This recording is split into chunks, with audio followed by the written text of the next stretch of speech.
안녕하세요. 사연에 빠지다의 DJ 민영입니다.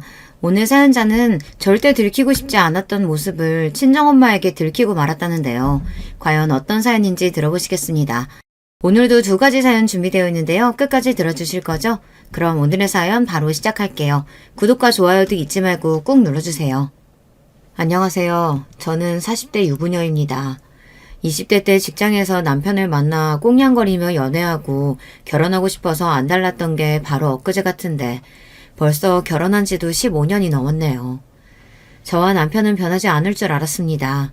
3년을 넘게 연애하면서도 한 번을 싸우지 않았기에 이 남자와 살면 평생 친구처럼 알콩달콩 살 줄 알았어요. 그런데 그게 다 제 착각이더군요. 변하지 않는 사람은 세상에 없었어요. 저와 남편도 10년을 넘게 자식 키우며 부부로 살다 보니 둘 다 변하기도 참 많이 변해버렸습니다. 저는 요즘 들어 결혼이 뭔지 자식이 뭔지 그런 거에 대해 생각이 참 많아요. 남편도 자식도 누구 하나 제 편이 되어주는 사람이 없더라고요. 여러분은 어떠신가요? 저도 15년이면 남편이랑 살 만큼 산 것 같은데 결혼한 지 20년, 30년 넘은 인생 선배님들은 남편과 크고 작은 문제들이 생길 때마다 어떻게 극복하고 계신지 너무 궁금합니다. 얼마 전까지만 해도 애들 키우느라 정신이 없어 남편과 대놓고 싸우지도 못했었는데 애들이 좀 크고 나니까 저도 예민해져서 남편이 하는 짓이 다 거슬리기 시작하더라고요. 주변에 아는 언니들은 그럴 때마다 원래 결혼한 지 10년 지나면 남편이든 자식이든 다 귀찮아지는 거라고 그러더군요. 호르몬이 원래 그런 거라고요. 저 아는 언니는 주말 부부인데 주변에서 다들 전생에 나라를 구한 거라고 너무들 부러워한대요. 그 자리에서 들을 때는 저도 깔깔 웃어댔지만 집에 돌아와서 생각해보니 좀 씁쓸하기는 하더군요. 연애할 때는 둘이 헤어지기 싫어서 부모고 뭐고 신경도 안 쓰고 결혼까지 해놓고 이제와 서로 귀찮아하는 모습이 서글프기까지 했습니다. 서글프고 속상해도 어쩌겠어요. 나이가 들면 자연스레 다들 그러는 거라고 하니 저도 자연스럽게 오는 호르몬 변화 정도로 생각했습니다. 이 정도로 살면 다 귀찮고 싫은 게 맞는다고요. 그런데 그게 아니었습니다. 저와 남편은 그럴 때라고 하며 넘기기엔 둘 사이가 너무 안 좋아도 너무 안 좋았어요. 저도 처음엔 둘 다 살기 힘들다 보니 서로 귀찮아하는 정도라고 생각했습니다. 그런데 아니었어요. 무슨 작은 일만 생겨도 서로 의견이 하나도 맞지 않았습니다. 특히나 큰딸이 사춘기가 오면서 심해졌어요. 한 번은 이런 적이 있었습니다.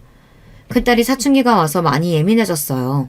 옷이며 머리 모양 같은 것도 본인 마음대로 하기 시작한 건 좀 됐고 최근에는 집에만 들어오면 방문을 닫고 들어갔어요. 자기 방 안에서 도대체 뭘 하는지 밥 먹을 때가 돼도 안 나오고 몇 번이나 나오라고 불러야 나왔습니다. 거기다가 밥을 먹겠다고 식탁에 앉아서도 말 한마디 안 하고 밥만 먹고 바로 들어가 버렸어요. 저는 우리 딸도 사춘기가 시작됐구나 싶어서 애써 존중해 주려고 노력했어요. 주변의 선배 엄마들한테 조언을 많이 얻기도 하고 도서관에서 사춘기 관련 책도 빌려다가 봤습니다. 사춘기 때야 부모가 무슨 말을 해도 다 귀찮고 듣기 싫을 때니 입는 거나 먹는 거 정도는 알아서 하게 뒀습니다. 그런 사소한 것까지 일일이 지적하다 보면 하루 종일 쫓아다니면서 잔소리만 해야 하거든요. 그런데 남편은 아닌가 봐요. 딸이 하는 거 하나하나 다 꼬투리를 잡았습니다.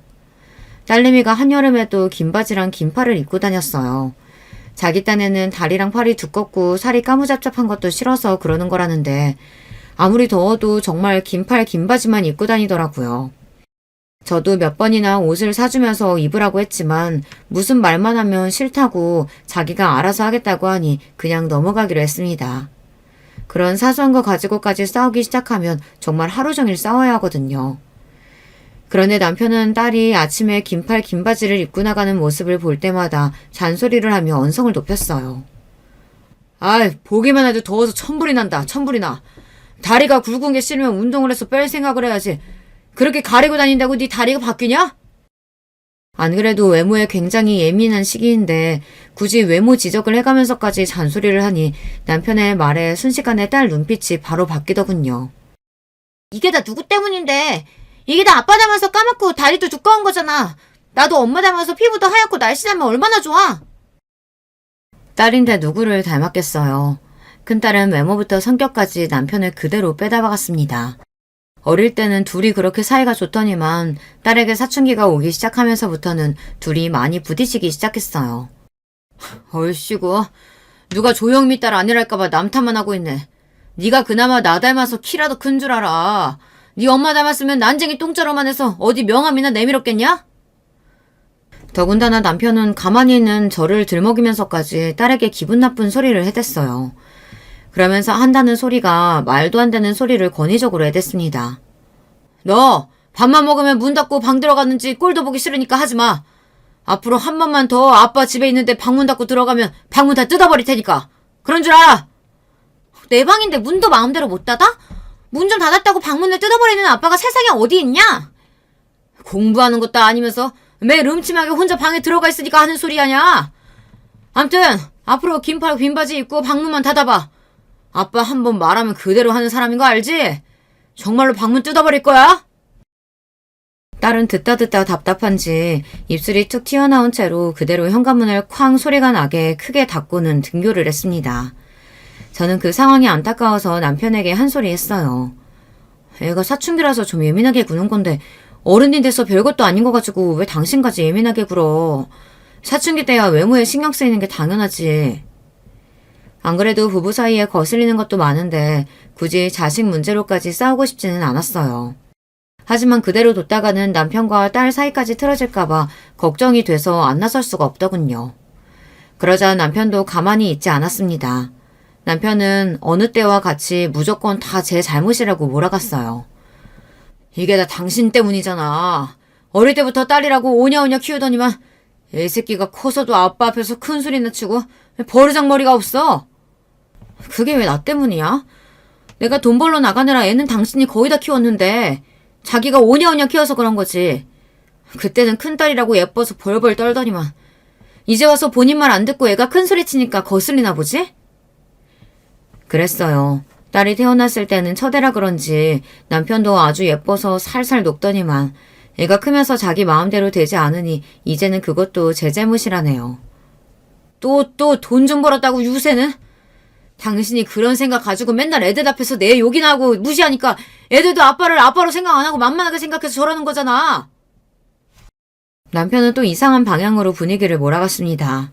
남편은 언젠가부터 자꾸만 제가 본인을 무시하고 애들 앞에서 욕을 한다고 그랬어요. 내가 언제 당신 욕을 하고 무시를 했다 그래. 당신 그거 자격지심이야. 그래, 내가 못나서 자격지심이 있어서 그런다. 됐냐? 됐어? 에이, 여자가 돼가지고 남자가 아침부터 출근하는데 큰 소리 나내게 하고 잘한다 잘해. 당신만 출근해? 나도 출근해. 아침부터 등교하고 회사 가는 사람 붙들고 잔소리한 게 누군데 그래. 아이고, 우리 부장님 잘나셨네. 잘나셨어. 얼마나 잘났는지 예쁜 내가 자식들 앞에서 남편 기 살려주는 법을 모르지 몰라. 남편은 자기 할 말만 다 하고 소리까지 버럭 지르고는 그대로 출근해버렸습니다. 저는 아침부터 남편의 비아냥거리는 소리에 정신이 하나도 없었어요. 그리고 속이 상했습니다. 어느새 우리 가족이 이렇게까지 되어버렸나 싶어서요. 지금까지 남편이 사고는 좀 쳤어도 저 정도로 날카롭지는 않았었는데 언제부턴가 남편도 저나 아이들에게 관심도 없고 쌀쌀맞게 대했습니다. 저야 남편이 무슨 짓을 하든 애들 생각해서 꾹 참고 살았던 건데 뒤늦게 남편이 삐딱하게 구니 저로서는 어떻게 해야 할지 몰라 혼란스럽더라고요. 현재 저와 남편은 맞벌이입니다. 하지만 남편이 제대로 된 직장을 다니게 된 지는 몇 년 되지 않았어요. 그 전까지는 제가 혼자 벌다시피 하면서 네 식구가 살았습니다.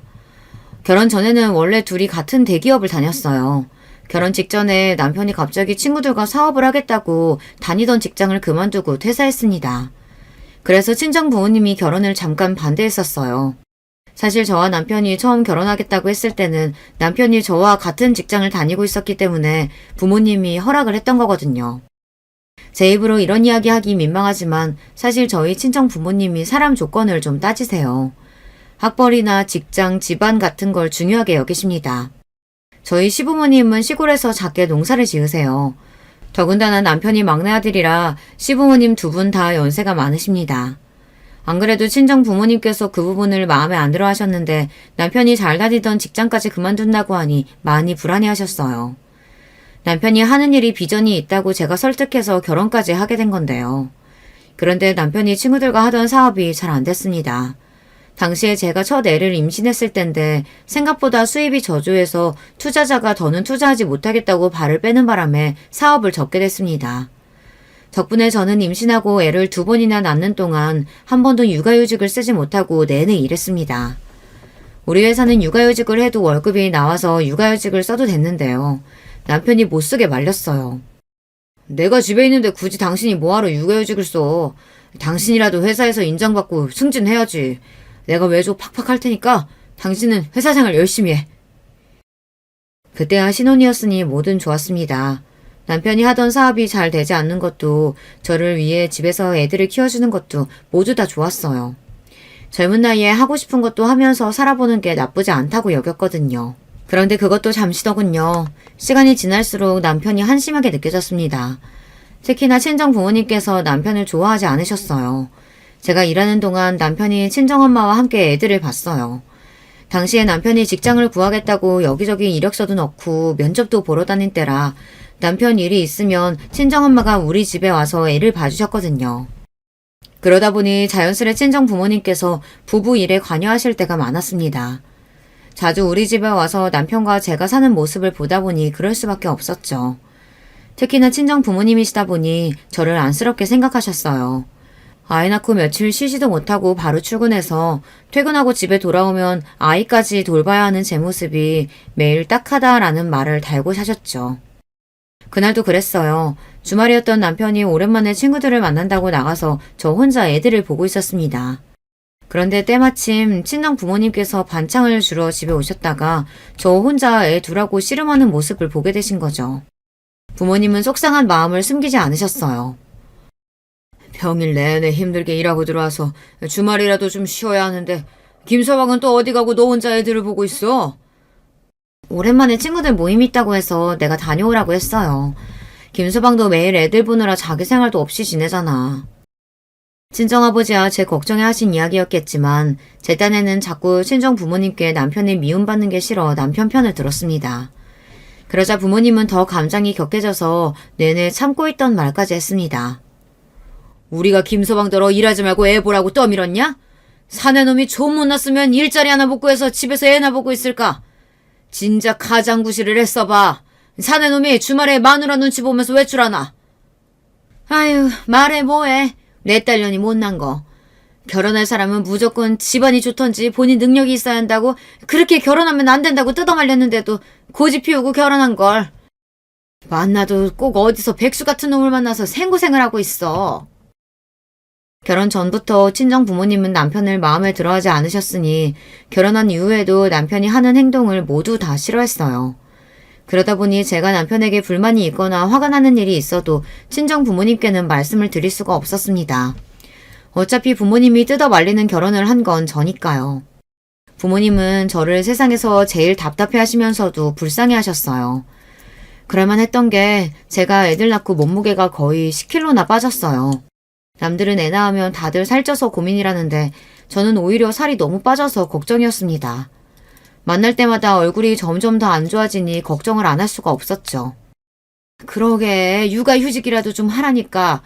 뭐가 그렇게 마음이 급해서 애 낳자마자 일을 하겠다고 나가.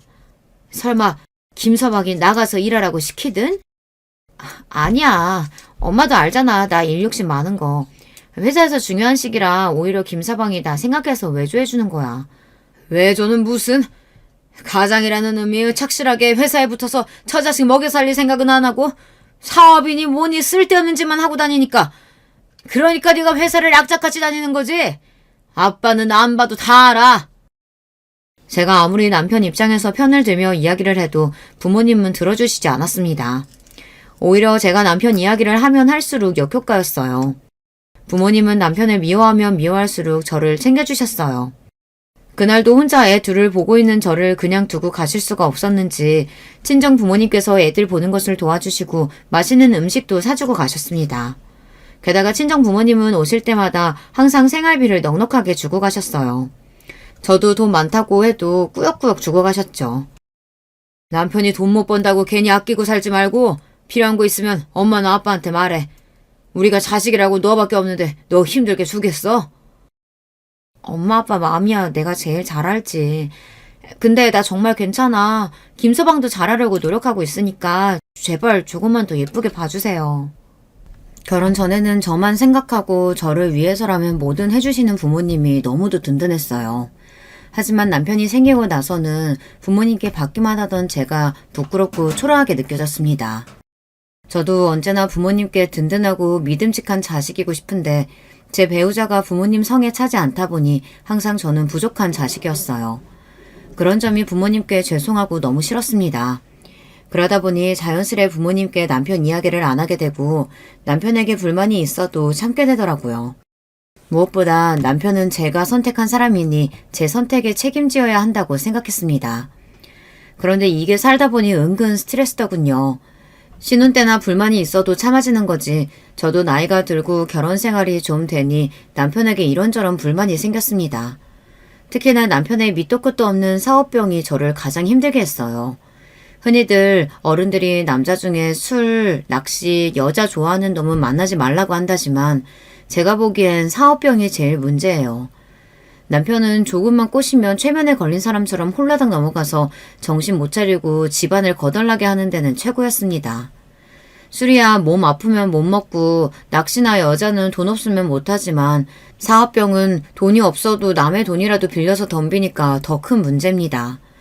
제 남편이 그랬어요. 당시에 애들이 둘 다 초등학교에 다닐 때였는데 저는 바보처럼 남편이 정신을 좀 차렸는지 알았어요.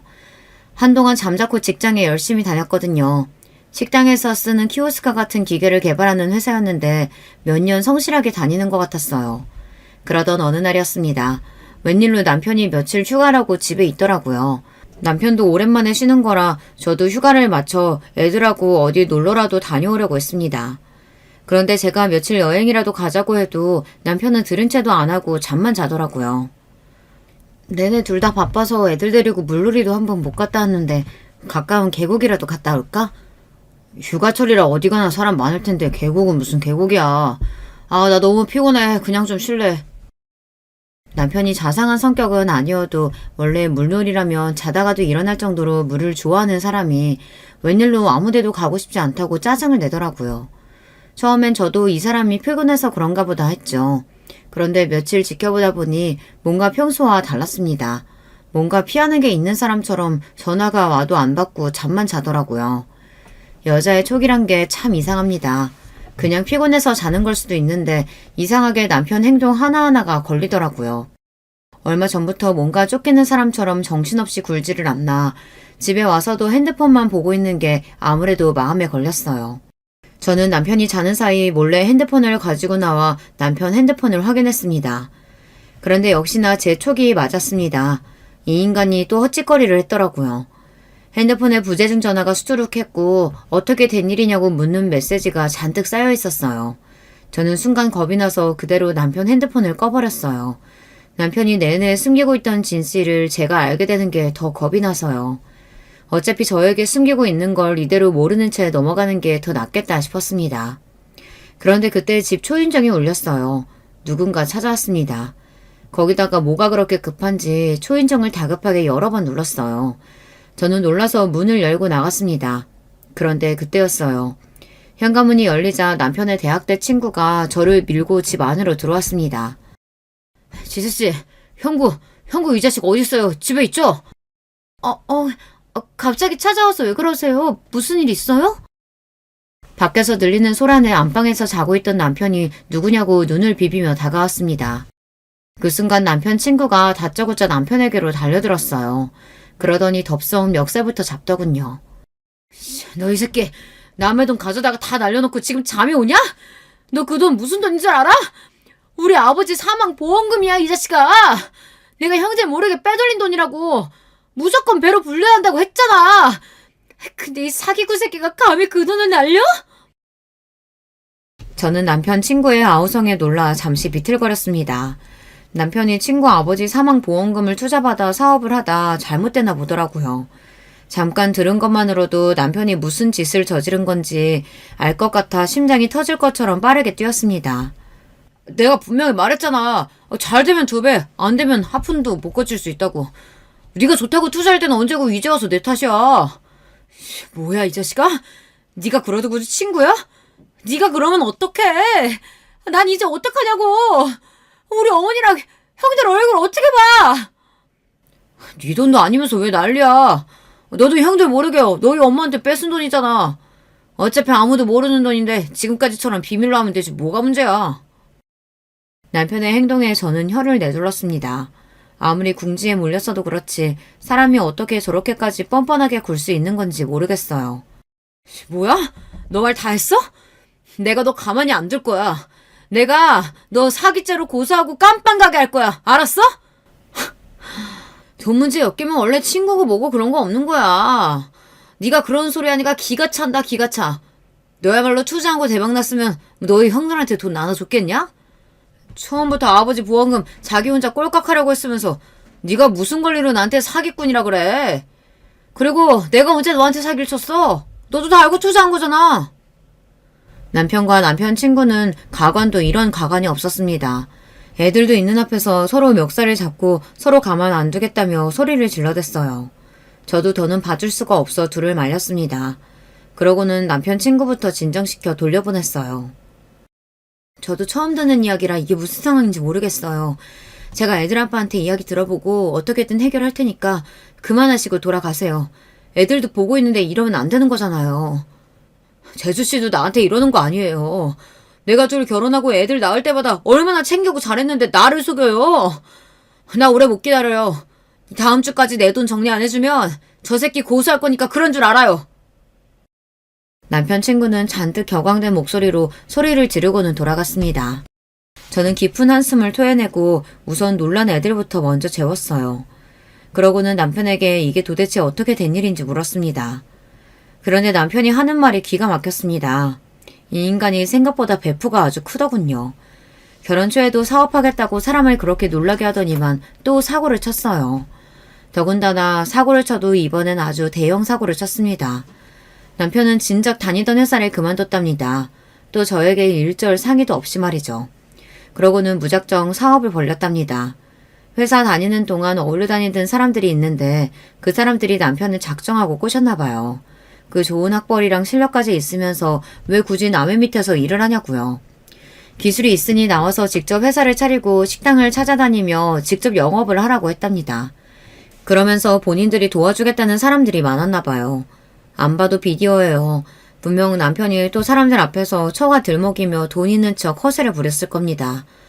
남편이 좀 그런 점이 있어요. 본인은 개뿔 가진 것도 없으면서 사람들 앞에서 잘난 척하는 게 있습니다. 남편이 어릴 때부터 시골에서 공부를 곧잘 해서 그 동네에서 영재 소리를 들으며 자랐답니다. 고등학교 때는 학교장 추천으로 서울 명문대까지 입학했어요. 그랬으니 저와 같은 대기업까지 입사한 거죠. 그런데 회사를 그만둔 뒤에는 사람이 좀 변했습니다. 그 전에는 철은 좀 없어도 순박하고 순진했는데 사업 준비한다고 이런저런 새로운 사람들하고 어울리더니만 괜히 어깨에 힘을 주고 다니더라고요. 거기다가 신혼 초 사업이 망하고 나선 더 이상해졌어요. 사람이 좀 자격지심도 생기고 자꾸 고집을 피우더라고요. 결혼 전에는 그래도 무슨 일이 있으면 항상 저랑 상의하곤 했었는데 회사를 그만둘 때부터는 자꾸 저에게 뭔가 숨기기 바빴어요. 제가 뭘 물어보면 대충 얼버무리기 일쑤였죠. 거기다가 남편은 툭하면 거짓말을 했어요. 저에게뿐만이 아니라 주변 사람들에게도 괜히 허세를 부리며 안 해도 되는 거짓말까지 했습니다. 남편은 제가 애 둘 낳는 동안 내내 집에서 애들을 키웠으면서 사람들 앞에서 말할 때는 저를 위해서 외조하느라 일을 쉬는 거라고 이야기를 하고 다녔더라고요. 물론 제가 일하는 동안 남편이 애들 키운 건 맞아요. 하지만 제 외조하느라 일을 안 했다는 건 사실이 아닙니다. 남편이 자존심 상할까봐 저도 주변에 말은 안 했지만 당시에 남편은 면접을 보는 족족 다 떨어졌어요. 그럴만하죠. 대기업이라고 몇 년 다니지도 않다가 헛바람이 들어서 사업하겠다고 나가서 몇 년 새 쫄딱 망한 사람을 어떤 회사에서 뽑겠어요. 몇 년간 성과랄 게 전혀 없는데 말이죠. 문제는 면접에서 떨어질 때마다 남편이 과민하게 반응했다는 겁니다. 차라리 남편이 의기소침하기라도 했다면 저라도 위로했을 거예요. 망한 건 망한 거고 사람이 다시 열심히 해보려고 하는 건데 가족으로서 힘이 되어주려 노력했을 겁니다. 그런데 남편은 자꾸만 현실을 받아들이지 않았습니다. 심지어 몇 번 면접에서 떨어지더니 나중에는 저에게 거짓말까지 하더라고요. 마치 면접에 붙었는데 본인의 의지로 가지 않은 것처럼 말이죠. 나도 웬만하면 들어가려고 했는데 직원놈들이 어리고 재수없어서 안 간다 했어. 별것도 아닌 것들이 회사 생활 좀 몇 년 더 했다고 내 앞에서 잘했다고 떠드는데 어이가 없더라고. 내가 얼마 전까진 사장 소리 듣던 사람인데 그런 놈들 밑에서 일할 순 없잖아. 그래. 당신도 사회 경험 있고 경력도 있는데 신중하게 생각해야지. 너무 급하게 결정하지 말고 천천히 알아봐. 어쩌면 남편이 저렇게 된 건 제 잘못인지도 모르겠습니다. 뻔히 면접에서 떨어졌다는 연락을 받은 걸 제가 확인했는데도 남편이 제 앞에서마저 허세를 부리는데 그걸 모르는 체하고 다 받아줬어요. 그러지 말았어야 합니다. 남편이 제 앞에서도 그러는데 친구들이나 전 직장 동료들에게는 어땠겠어요. 남편은 슬슬 남들 앞에서 허세 부리는 게 습관이 돼서 제가 보기에도 정도가 지나쳤습니다. 한 번은 그런 적도 있었어요. 남편 대학 때 친구들 모임이 있어 가족 동반으로 식사를 한 적이 있었습니다. 명문대 친구들이다 보니 다들 연구원에 공기업에 잘 나가는 친구들이 수두룩했어요. 그래서 그런지 남편은 모임에 가기도 전부터 호들갑을 떨었습니다. 가지고 있는 옷 중에 제일 비싼 옷을 갖춰 입고 친정아버지에게 차까지 빌려서 나갔습니다. 본인 차는 국산차고 친정아버지 차는 외제차거든요. 저는 변한 남편이 이해가 되지 않아 꼭 그렇게까지 해야 하냐고 물었어요. 어차피 다들 친한 사이라 남편이 사업 망한 걸 다 아는데 친구들인데 허세 부려봐야 뭐 하겠냐고요. 그러자 남편이 하는 말이 어이가 없었습니다. 당신이 몰라서 그렇지 오늘 만나는 새끼들 학교 다닐 때 나보다 학점도 안 좋고 공부도 못하던 놈들이었어. 취직도 그중에 내가 제일 먼저 했다고. 근데 내가 사업 망한 거 알았으니 얼마나 고소하다고 비웃어대겠어. 이럴수록 내가 그 정도 일 가지고 망하지 않는다는 걸 똑똑히 보여줘야지. 남편이 하는 말 족족 한심하고 기가 막혔지만 남편 앞에서 티를 낼 수는 없었습니다. 바로 얼마 전까지 빚쟁이들한테 시달리느라 고생했는데 저까지 구박하고 싶지는 않았어요. 더군다나 남편이 주변 사람들에게 투자받았다가 날린 돈을 친정에서 도와주셨습니다. 저는 어떻게든 친정에 이야기하지 않고 제 선에서 해결하려고 했어요. 그런데 어느새 남편이 친정에 찾아가 친아버지께 부탁했더라고요. 이번 일만 해결해 주시면 다시는 이런 일 없이 성실하게 취직해서 살겠다고 약속했답니다. 친정아버지께서 남편한테 제일 걱정했던 부분이 바로 사업병에 걸려 툭하면 사업하겠다고 일을 벌리는 거였는데 다시는 하지 않겠다 본인이 먼저 선전포고했으니 아버지는 그 말에 속는 셈 치고 한 번 더 믿어보기로 하셨습니다. 그래서 남편이 진 빚을 몽땅 다 갚아주신 거예요. 그런데 세상에 공짜가 어딨나요? 친정아버지는 도와줄 때는 시원하게 다 도와주셔놓고 남편을 만날 때마다 속이 뒤틀리시는지 남편을 볼 때마다 구박을 했습니다.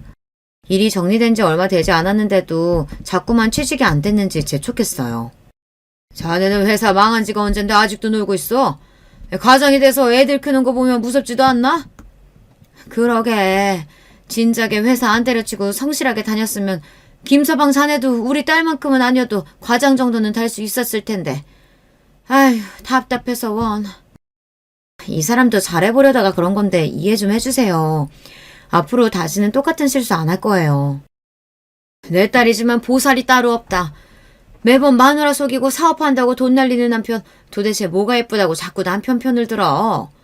부모 앞에서라도 속 시원하게 다 털어놔야 너도 살지. 너 자꾸 그렇게 참다가 속변 난다. 친정 부모님 마음이야 저도 100번 이해합니다. 남편이라고 매번 잘못하는데 제 속이 말이 아닌 거 부모님으로선 당연히 다 아시겠죠. 하지만 제가 남편 편을 안 들어주면 누가 남편 편을 들겠어요. 미우나 고우나 내 사람인데 내가 챙겨야죠. 장인어른 장모님, 제가 정말 멍청했어요. 저라도 저 같은 사위 미울 거예요. 다시는 이런 실수 안 할 테니까 제발 한 번만 더 믿어주세요. 남편의 말에도 친정부모님은 행여나 그러겠다라는 표정으로 남편을 한심하게 바라봤습니다. 그럴 때 보면 저는 남편이 얼마나 자존심도 상하고 속상할까 싶어 안쓰러워요. 그래서 친구들을 만날 때만큼은 남편의 장단에 맞춰주려고 노력했습니다. 그런데 남편의 정도가 심해도 너무 심했어요. 친구들과의 식사 자리에서 내내 되지도 않은 허세를 부리더라고요. 저희가 아버지한테 빌려온 차를 자기 차라고 이야기하질 않나. 저희가 사는 아파트가 20억이 넘는다고 하질 않나. 아주 혼자 신이 나서 허풍을 떨었어요. 거기다가 1차에 연구원 친구가 밥값을 냈는데 남편은 그게 또 거슬렸나 봐요. 2차로 간 와인바에서 갑자기 남편이 쏘겠다고 오바를 하더라고요.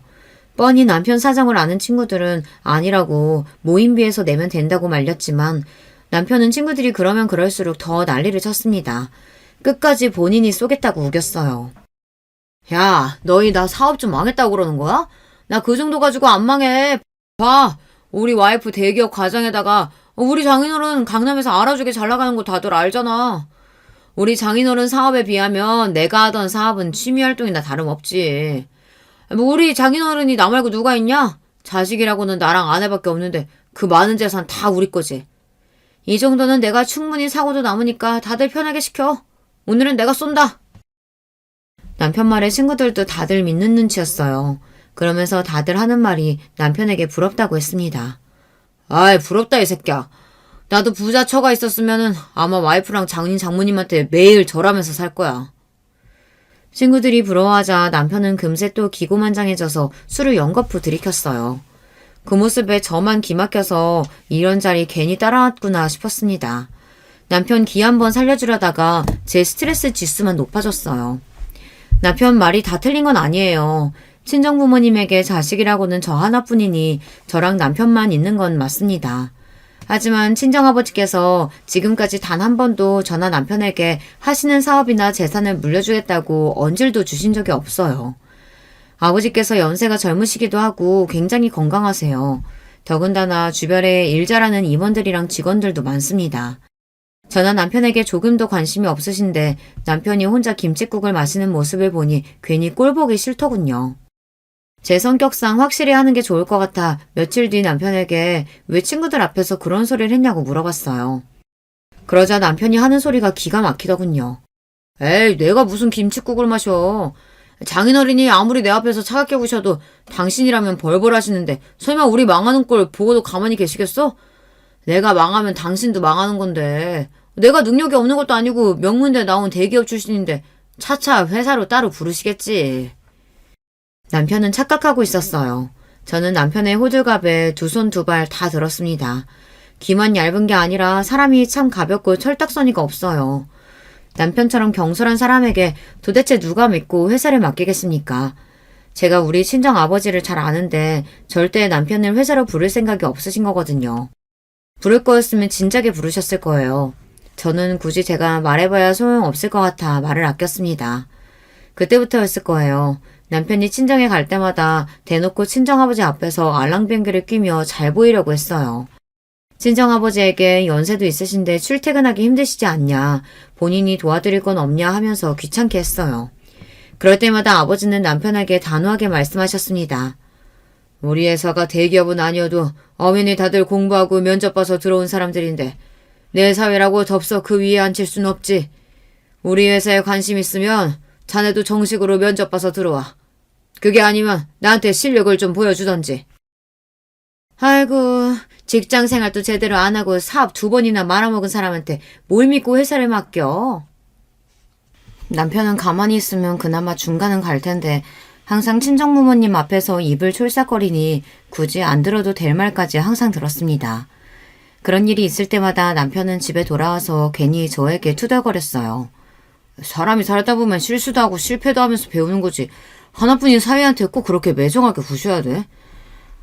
엄마 아빠가 다 우리 걱정해서 해주신 말씀이야. 이번에 면접 본 회사는 착실하게 좀 다녀봐. 그럼 또 알아? 아버지가 인정해 주실지? 그깟 코딱지만한 회사가 내가 들어가주면 감사합니다 해야지. 내가 잘할 게 뭐 있어. 말은 그렇게 해도 남편은 이번에 입사하게 된 회사는 착실하게 잘 다니는 것 같았어요. 남들보다 출근도 빨리 하고 자진해서 야근도 하는 것 같더라고요. 저는 이제야 좀 남편도 정신을 차렸나 보다 했습니다. 그러던 어느 날이었어요. 세상에 믿을 놈 하나 없다, 머리 검은 짐승은 거두는 게 아니다 등등 이런 말들은 저랑 상관없는 이야기인 줄 알았습니다. 남편이 생각이 모자라서 사람들 앞에서 허세를 부리고 철이 없어서 돈 실수를 한 적은 있어도 다른 일로 제 속을 뒤집어 놓은 적은 없었거든요. 그런데 살다 보니 이제는 말도 안 되는 일로 사람을 미치게 하더군요.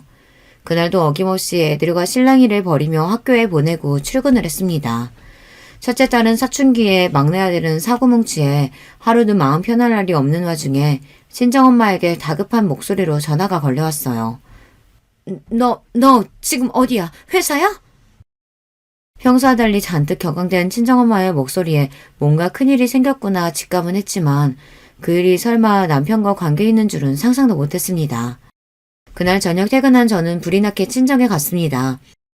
친정 부모님께서 당장 튀어오라고 하셨거든요. 저는 도대체 무슨 일인가 싶어 마음을 졸이며 친정에 갔습니다. 그런데 부모님께서 하시는 말씀이 충격적이었어요.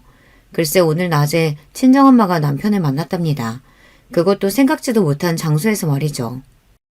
내가 오늘 김서방, 아니 그 자식을 어디서 봤는 줄 알아? 강남 항복판에서 여자랑 모텔로 버젓이 들어가는 걸 봤다니까? 순간 저는 제가 잘못 들은 줄 알았습니다. 남편이 여자랑 모텔이라뇨. 믿을 수가 없었어요. 에이 엄마 무슨 소리 하는 거야. 엄마가 잘못 봤겠지. 그 사람이 철이 없긴 해도 절대 여자 실수할 사람은 아니야. 에이그 저거 아무것도 모르는 소리 하고 있네. 너희 엄마가 사위 얼굴도 못 알아보고 헛소리 할까봐 그래? 네 남편이란 놈이랑 얘기까지 했단다. 거기다가 네 엄마 바닥에 밀어버리고 도망갔대. 저는 누군가 제 머리를 세게 한 대 친 줄 알았어요. 그 정도로 머리가 띵하고 눈앞이 까마득해졌습니다. 이야기는 이랬습니다. 친정엄마가 모임이 있어 친구분들과 식사를 하러 나갔는데 식당 근처가 다 모텔촌이었나 봐요. 친구분들이랑 대낮에도 모텔 주차장에 차가 가득하다고 농담을 하며 지나가는데 글쎄 익숙한 차 한 대가 들어가는 게 보였답니다. 분명 제 남편의 차였대요. 우리가 사준 차인데 그 차를 내가 잘못 볼 리가 있어? 차 번호까지 내가 다 외우고 있는데. 그랬습니다. 남편이 전에 타고 다니던 차가 애들도 커서 작은 것 같다고 하도 궁시렁거리는 바람에 부모님께서 최근에 새로 사주신 거예요. 남편은 그 와중에도 외제차 노래를 불렀지만 친정아버지께서 남편 수준의 무슨 외제차냐고 국내 세단으로 새로 사주셨습니다. 새 차를 뽑았을 때도 남편은 친정에서 사주신 고마움도 모르고 외제차가 아니라고 투덜거렸어요. 그런 와중에 그 차를 가지고 친정에서 멀지도 않은 동네에 모텔을 간 거예요. 다른 여자랑 말이죠. 친정엄마는 놀라서 친구들에게 먼저 식당에 가 있으라고 하고 모텔로 급하게 들어갔답니다. 그런데 남편이 상간녀년이랑 1층 데스크에 서 있었대요. 친정엄마는 너무 놀라서 아무 생각도 할 수 없었답니다. 그래서 곧장 남편에게로 달려들었대요. 김서방, 한참 회사에서 일할 시간에 자네 지금 여기서 뭐 하는 건가? 이 여자는 도대체 누구야? 갑작스러운 엄마의 등장에 남편도 놀라긴 놀랐는지 처음엔 눈이 휘둥그레져서 그 자리에서 넘어지기까지 했답니다. 친정엄마는 평생 뒤치다꺼리 해준 사위가 바람까지 났다는 사실에 너무 화가 나서 그대로 남편의 멱살을 잡고 일으켰대요. 그러고는 뺨을 세게 내리쳤답니다. 그러자 순식간에 남편 눈빛이 날카롭게 변했대요. 더군다나 옆에 있던 상간년년이 호들갑을 떨었답니다. 어머 자기야, 이 아줌마 누구야? 누군데 오빠 멱살을 잡고 때리고 그래? 아줌마 나요. 무식하게 지금 뭐 하는 거예요? 친정엄마는 상간녀 입에서 튀어나온 무식하다는 말 한마디에 이성을 완전히 잃어버렸답니다. 엄마는 그대로 상간녀 머리채를 잡고 바닥에 뒹굴었대요. 이런 미친년이 남의 남편 꼬셔서 모텔 가는 주제에 어디 감히 누구한테 무식하대? 너 오늘 나한테 한번 죽어볼래? 아! 자기야! 이 아줌마가 나 때려! 살려줘! 나 머리 다 뽑힐 것 같아! 그때였습니다. 여자한테 미치면 처자식도 버리고 부모 형제도 모른다더니만 남편이 딱 그 짝이었어요. 상간녀한테 미쳐서는 저희 친정엄마를 상간녀에게 떼어내면서 밀어버렸대요. 엄마는 그대로 바닥에 고꾸라졌답니다. 너무 아파서 소리를 왁 질렀는데도 남편이 쳐다도 안 보고 오히려 상간녀 눈을 부축하면서 엄마에게 막말을 퍼부었답니다. 에이, 뭐하는 짓이야? 나라고 몰래 여자 만나고 다니고 싶은 줄 알아? 당신 딸이 부족해도 너무 부족하니까 나도 숨이라도 쉬려고 바람 피우는데 어쩌라고. 이게 다 당신들이 딸 자식 잘못 키워서 그런 거잖아. 뭐야? 이 자식이 뚫린 입이면 아무 말이라도 해도 되는 줄 아나. 내 딸이 부족하긴 뭐가 부족해? 부족해도 네가 훨씬 더 부족하지. 부모라고 자기 딸 편만 들기는. 부부 사이 일은 부부만 안 한 거니까 신경 끄셔. 이 자식이? 이제야 본색을 드러내는구나. 그렇게 싫었으면 진작 헤어질 것이지. 왜 몰래 바람을 피우길? 그거야. 마누라는 싫어도 처가에 돈 있는 거 믿고 참고 살아보려고 했지. 근데 어차피 장인장모라고 매일 자기 딸만 싸고 들고 사위는 개무시하면서 떨어지는 것도 없는데 차라리 잘 됐어. 나도 더는 못 참아. 당신 딸이랑 이혼할 거야. 친정엄마는 남편의 반응에 기가 막혀 그대로 말문이 막혀버리고 말았답니다. 거기다가 그 다음 남편의 행동이 경악스러웠어요. 자기 괜찮은 거야?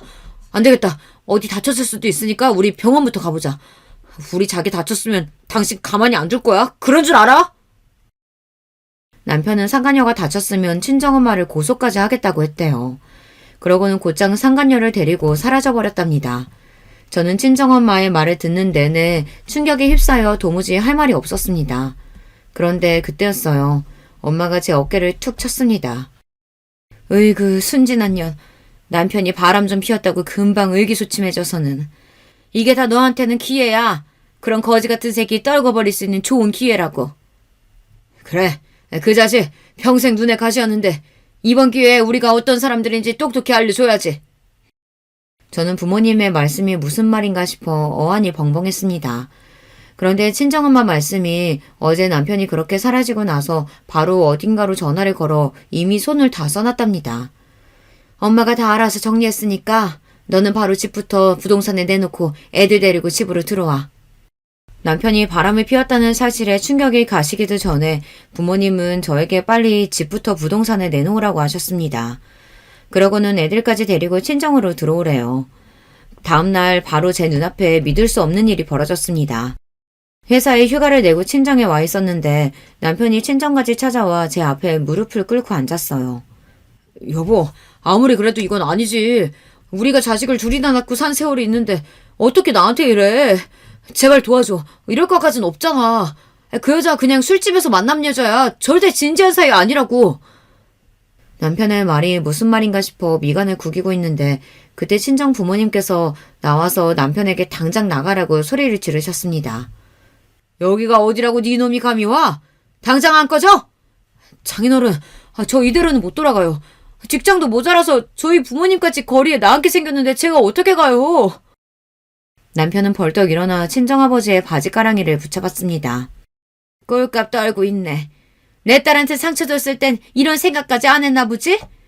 우리가 할 일은 끝났으니까 괜한 짓거리 하지 말고 당장 꺼져. 장모님, 그날은 제가 정신이 어떻게 됐었나 봐요. 제발 한 번만 용서해 주세요. 어제만 해도 저와 이혼하니 많이 난리를 친 사람이 갑자기 왜 저러나 싶었습니다. 그런데 그럴 만한 이유가 있더군요. 제 부모님이지만 정말 대단하세요. 알고 보니 어제 친정엄마께서 전화한 사람은 다름 아닌 바로 시부모님이었습니다. 남편과 제가 결혼할 때 시부모님께서 시골에 있는 작은 전셋집에서 살고 계셨어요. 제가 그 이야기를 했더니 부모님께서 혀를 끌끌 차시며 그 나이에 도대체 어떻게 살면 그 시골 촌구석에 집도 하나 없냐고 하셨습니다. 남편 형제가 5이에요. 아들만 5인 집에 남편이 막내예요. 그러다 보니 다른 형제들 장가갈 때마다 땅도 팔고 집도 팔아 남는 게 없었어요. 남편이 결혼할 땐 결혼 반지 하나 사주실 형편이 안 됐죠. 친정 부모님이 말은 쌀쌀맞게 하셔도 정은 있으세요. 시부모님이 어렵게 사신다는 이야기가 아무래도 마음에 걸렸는지 얼마 뒤에 두 분이 사시는 동네에 집과 땅을 사주셨어요. 대신 제 이름으로요. 시부모님은 그동안 그 집에 사시며 소일거리로 농사일을 하셨습니다. 가만 보면 남편은 참 멍청합니다. 결혼한 지 15년이나 넘어서 그 일은 까마득하게 잊고 있었나 봐요. 시부모님 집이며 본인 차며 심지어 직장까지 다 친정 부모님이 도와주신 일인데 워낙 뭐든 감사할 줄 모르는 사람이다 보니 본인이 실수했을 때 어디까지 이를 수 있는지 생각을 못했나 봐요. 현재 다니던 직장도 남편이 자존심 상할까봐 말은 안 했지만 친정아빠 친구분 회사예요.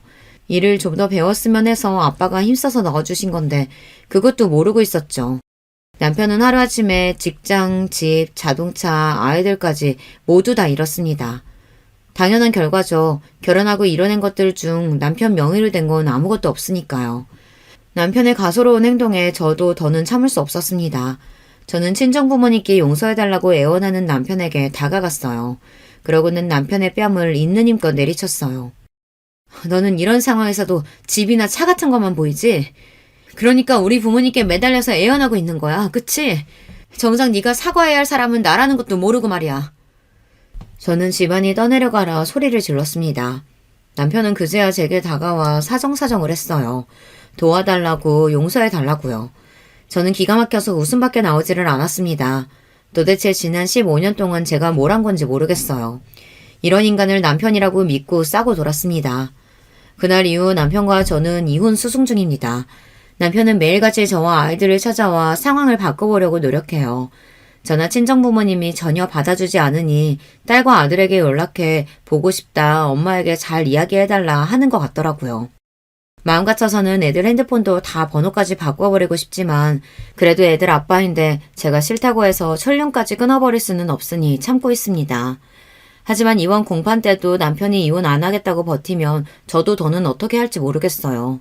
자식이고 뭐고 남편의 그 재수없는 낯짝만 안 볼 수 있다면 뭐든지 할 수 있을 것 같아요.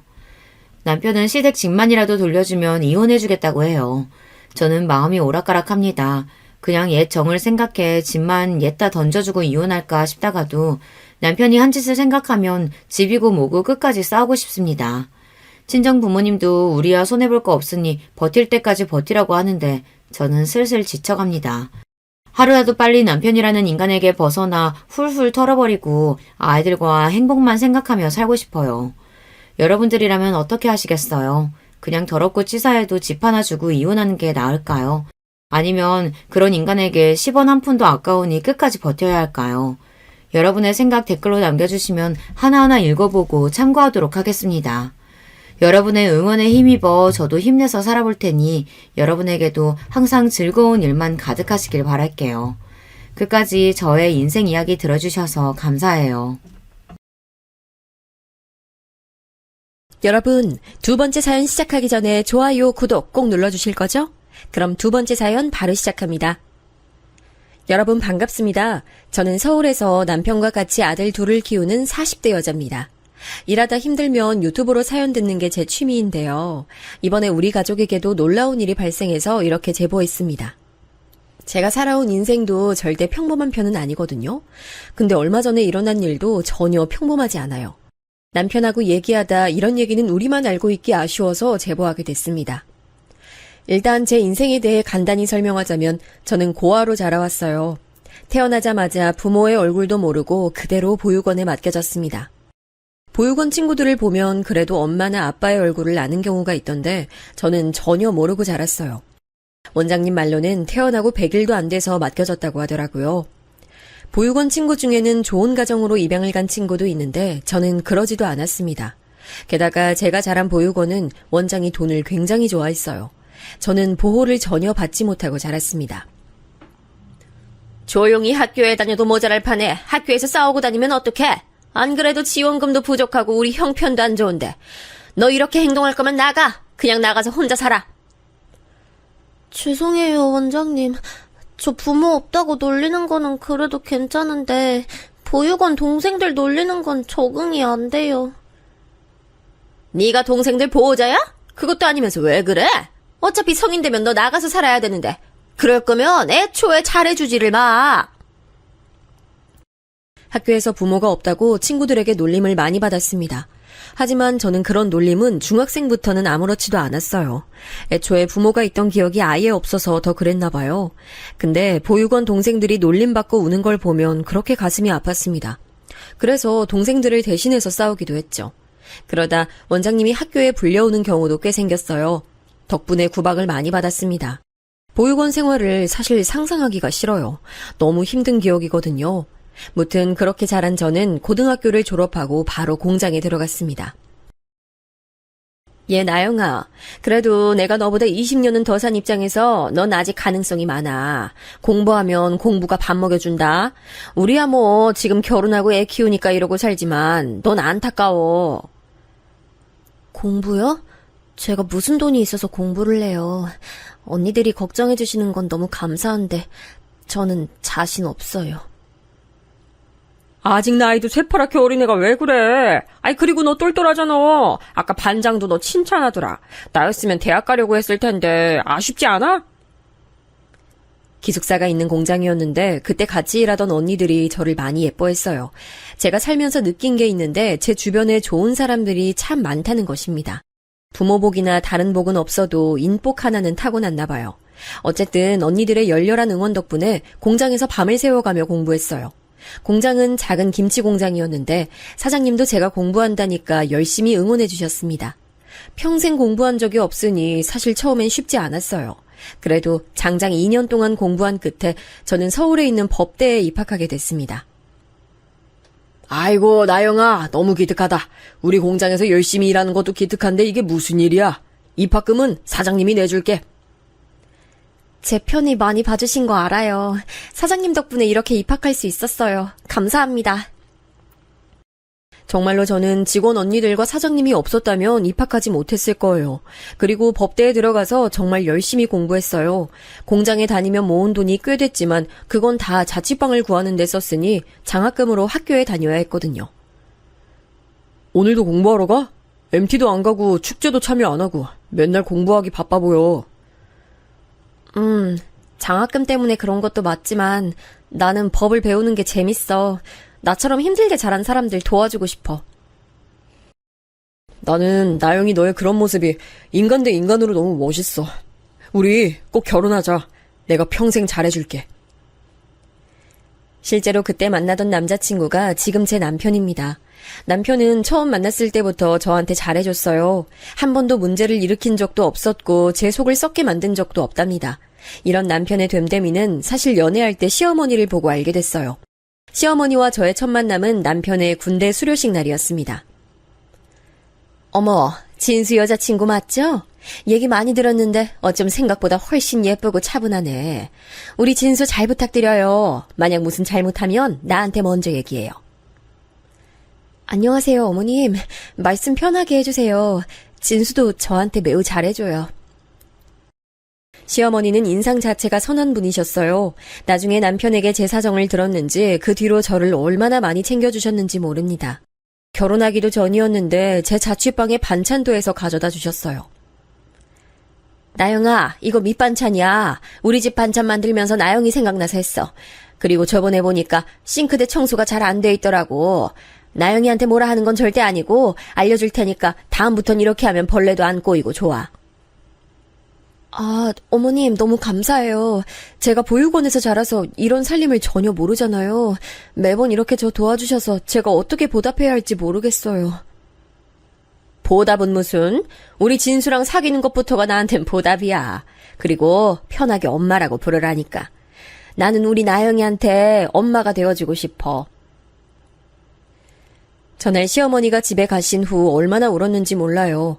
가족의 사랑을 전혀 받은 적이 없던 저라 시어머니는 저에게 선물 같은 분이셨어요. 군대 간 남친보다 시어머니와 데이트를 했던 날이 더 많을 정도였죠. 저를 데리고 백화점에 쇼핑도 가고 화장을 전혀 할 줄도 몰랐던 저에게 립스틱을 선물해 주시기도 했습니다. 사실 결혼 생각이 전혀 없었거든요. 남자친구와 연애하고 있어도 저는 제 인생을 책임지려면 혼자 사는 게 당연하다고 생각했습니다. 그런데 시어머니를 보고 이런 집안이면 결혼해도 되겠다고 생각했어요. 나영아, 공부하느라 힘들지? 갈비찜인데 이거 먹고 몸보시네. 그리고 이건 엄마 마음이야. 우리 나영이 열심히 사는 게 예뻐서 주는 거니까 부담 갖지 말고 받아. 알겠지? 어머님, 아니에요. 용돈 안 주셔도 괜찮아요. 이렇게 다 챙겨주시는데 제가 어떻게 용돈까지 받아요?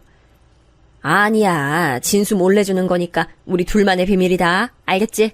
우리 진수랑 만나줘서 고마워. 시어머니는 심지어 제가 사법고시를 공부할 때 용돈까지 주셨어요. 이미 옷이며 생활용품이며 반찬까지 챙겨주셨는데 너무 감사했죠. 결국 저는 남편보다 먼저 고시에 합격하게 됐습니다. 제가 사법고시에 합격하자 시어머니는 저보다 더 기뻐하셨어요. 그렇게 고생하더니 내가 다 기쁘다. 오늘 한우는 내가 사는 거니까 먹고 싶은 만큼 다 먹어. 진수 너도 나영이처럼 공부 열심히 해서 바로 붙어야지. 안 그래도 나영이한테 부끄럽지 않으려면 열심히 공부하려고요. 엄마, 나 고시 붙으면 나영이한테 바로 청혼할 거예요. 실제로 남편은 고시에 붙고 제게 바로 청혼했습니다. 저야 남편이 당연히 좋았는데 시어머니의 인성을 보고 저런 집안에 시집가는 게 제 인생의 행운이라고 생각했죠. 그런데 그 생각은 시댁에 처음 인사를 가게 된 날 의심이 들었습니다. 사실 그전까지 시어머니만 보고 시아버지를 본 적이 없었어요. 남편에게 시아버지 얘기를 꺼내도 남편은 자세히 말해주지 않았습니다. 그 이유를 시아버지를 보자마자 알게 됐어요. 국이 짜다. 며느리 온 데서 기대했더니, 아이, 뭐 먹을 것도 없고 뭘 막으라는 거야? 아우, 김치는 맛이 왜 이래? 저번이랑 맛이 다르잖아. 김치는 맛없다고 해서 새로 했어요. 국은 어제 싱겁다고 해서 오늘은 소금을 더 넣었는데 짜요? 어떡하지? 저는 괜찮아요. 나영아, 넌 어때? 입맛에 좀 맞아? 엄마가 어제 넣어준다고 종일 준비하셨어. 저는 입맛에 잘 맞아요. 간도 적당하고 어머님 음식 솜씨야 워낙 훌륭한 거 이미 알고 있었고요. 지금 너희끼리 짜고 날 무시하는 거야? 아니, 내가 그렇다는데 지금 무슨 소리를 하는 거야? 됐어! 다 내 집에서 나가! 며느리 들어온 데서 좋아했더니 그럼 그렇지. 너희끼리 편먹고 나 따돌리고! 저는 너무 당황해서 숟가락을 들고 남편을 쳐다봤어요. 남편은 화가 났는지 얼굴이 빨개진 채로 시아버지를 째려보고 있었습니다. 시어머니는 중간에서 당황하신 상태였어요. 아버지, 진정하세요. 지금 나영이 처음으로 인사 온 자리잖아요. 그래서 뭐 어쩌라고? 어떡하라고? 네 엄마나 너나 똑같아. 이놈의 집구석은 돈 벌어 와도 대접이 그따위야. 아버지! 급기야 시아버지는 식탁에 있던 물컵까지 바닥으로 던지셨어요. 시어머니가 놀라서 주방에서 행주를 가져와 닦기 시작했습니다. 저는 너무 놀라서 심장이 멎는 줄 알았어요. 제가 사실 어릴 때 자랐던 보육원 원장님이 시아버지와 성격이 똑같았거든요. 그래서 시아버지가 소리 지르는 걸 보고 원장님 생각도 나면서 너무 무서웠습니다. 그런 저를 보고 시어머니는 빨리 저를 데리고 나가라고 남편에게 말했어요. 진수야, 엄마 괜찮아. 나영이 놀랐겠다. 빨리 데리고 나가. 어머님도 같이 가요. 저 혼자는 못 나가요. 다 꺼져! 다 나가! 내 집에서 나가! 시아버지는 급기야 식탁에 있던 다른 그릇들도 던지기 시작했어요. 시어머니가 저를 위해 열심히 준비했다고 하는 음식들이 다 밑으로 떨어지기 시작했죠. 그 모습을 보고 너무 속상해서 눈물이 났습니다. 그래서 시어머니의 손을 잡고 무작정 밖으로 나왔어요. 마침 제가 대학에 오면서부터 계속 자취해서 갈 곳이 있어 다행이었습니다. 나영아, 놀랐지? 미안하다. 그 양반이 원래는 안 그래. 근데 가끔 저렇게 감당 안 될 정도로 화를 내더라고. 아유, 이런 모습 보여주고 싶지 않았는데 당황했겠다. 저보다 어머님이 걱정이죠. 설마 원래 저러셨어요? 저는 상상도 못했어요. 진수가 저한테 그런 말은 전혀 해준 적이 없어서. 아버지가 집 명의자고 또 월급을 가져오니까 내가 이렇게 자리 잡기 전까진 경제적인 이유 때문에 눈치를 볼 수밖에 없었어. 그동안 나도 공부하느라 엄마를 도와줄 수도 없었지. 엄마, 이제 이혼해요. 그동안 너무 참았어. 내가 이혼하면 어디서 뭘 할 수 있겠어. 진수 너도 결혼해서 나가면 집 적적하긴 할 텐데. 아휴, 내 팔자야. 알고 봤더니 시아버지는 남편이 어릴 때부터 저랬다고 하더라고요. 자기 마음에 들지 않으면 무작정 소리를 지르고 물건을 던졌다는 말에 저는 할 말을 잃었습니다. 와중에 시어머니가 원래 성격 자체가 너무 순하셔서 다 참으셨던 거예요. 내가 나영이 너처럼 친정이 없거든. 그래서 나영이 널 보면 내 생각이 나서 너한테 자꾸 정이 가더라. 사실 내가 시집살이도 엄청 심했거든. 그런 걸 나영이 넌 겪게 하고 싶지 않았어. 지금은 할머니가 돌아가셨는데 원래 같이 살았거든. 엄마가 병간호도 고생 많았어. 우리 엄마 이제 행복해야 되는데. 저는 시어머니와 남편 대화를 듣고 많은 생각이 들었어요. 일단 저도 남편 의견처럼 시부모님이 이혼하길 바랬습니다. 도저히 시어머니를 저런 시아버지와 살게 하고 싶지 않았어요. 하늘을 보면 열을 난다고 하죠. 첫 만남부터 별로였던 시아버지를 보니 시어머니를 다시 시댁에 보내고 싶지도 않았습니다. 시어머니는 그래도 우리 부부의 결혼이 먼저라고 집에 돌아가셨어요. 그 뒤로는 일단 남편과 저도 결혼식이 끝나고 생각하자며 결혼식을 서둘렀습니다. 그러다 결혼 당일이 됐어요. 원래 이런 거는 처가에서 해주는 건데 뭐 어쩔 수 없지. 며느리 너는 며느리 도리를 다해야 하는 거야. 알겠어? 결혼식 끝나고 바로 내 생일이 있는데 그때 며느리가 만드는 생신상 받아야겠다. 기대하고 있으마. 아버지, 나영이 일하느라 바빠요. 제가 대신 맛있는 식당 모시고 갈게요. 걱정 마세요. 뭐? 내가 평생 매번 차려달라는 것도 아니고 첫 생신상만 차려달라는 말인데 그게 그렇게 어렵냐? 며느리 네가 말해봐. 안 그러냐? 내가 많은 걸 바라는 거야? 제가 해드릴게요. 여보, 내가 할게. 제발 참아. 저는 시아버지가 또 흥분해서 목소리가 커지는 모습을 보고 최대한 일이 커지지 않길 바랐습니다. 그래서 상황을 무마하기 위해 제가 차려드린다고 했죠. 식을 망치고 싶지 않았거든요. 그리고 결혼식은 아주 성대하게 마무리했습니다. 제가 친정이 없어서 남편과 동시 입장을 했는데 시어머니 얼굴을 보니 눈물이 났어요.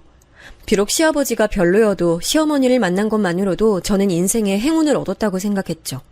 그렇게 결혼식이 끝났고 신혼여행도 유럽으로 다녀왔습니다. 여행에서 돌아온 후 저는 시아버지가 말했던 생신상을 차리려고 시어머니에게 연락했어요. 나영아, 내가 너희 신혼집에서 요리할 테니까 걱정 말고 너는 일이나 해. 그 양반 까다로운 입맛에 맞추려면 내가 하는 게 나아. 알아서 장 볼 거니까 너는 전혀 신경 안 써도 돼. 알았지? 에이, 아니에요. 저 휴가도 냈어요. 남편도 같이 준비할 거라 어머니는 편하게 집에서 쉬세요. 이번 기회에 아버님한테 점수도 따고 좋죠. 시어머니는 저를 도와주신다고 하셨지만 저는 남편과 같이 만들 예정이라 거절했어요. 그리고 남편과 같이 부족하지만 열심히 둘이 준비해서 시아버지를 초대했습니다. 그런데 저는 이날 시아버지의 반응에 너무나 많은 상처를 받았어요. 음식이 형편없어? 이걸 지금 나 먹으라고 만든 거야? 아주 집사람하고 며느리하고 돌아가면서 내 혀를 어떻게 만드는 거야? 이럴 거면 그냥 한우 먹으러 갈 걸 그랬어. 내 입맛엔 너무 맛만 좋기만 한데 많이 안 맞아요. 나는 나영이 음식 솜씨에 감탄했는데. 그럼 뭐 어떡하라는 거야? 내 입이 이상하다는 거야? 당신 요리 솜씨가 그 정도니까 이런 음식이 맛있겠지? 아버지, 그만하세요. 저랑 아내가 열심히 준비했는데 말씀 그렇게 하시면 속상해요. 그래서 제가 식당에 가자고 했던 거잖아요.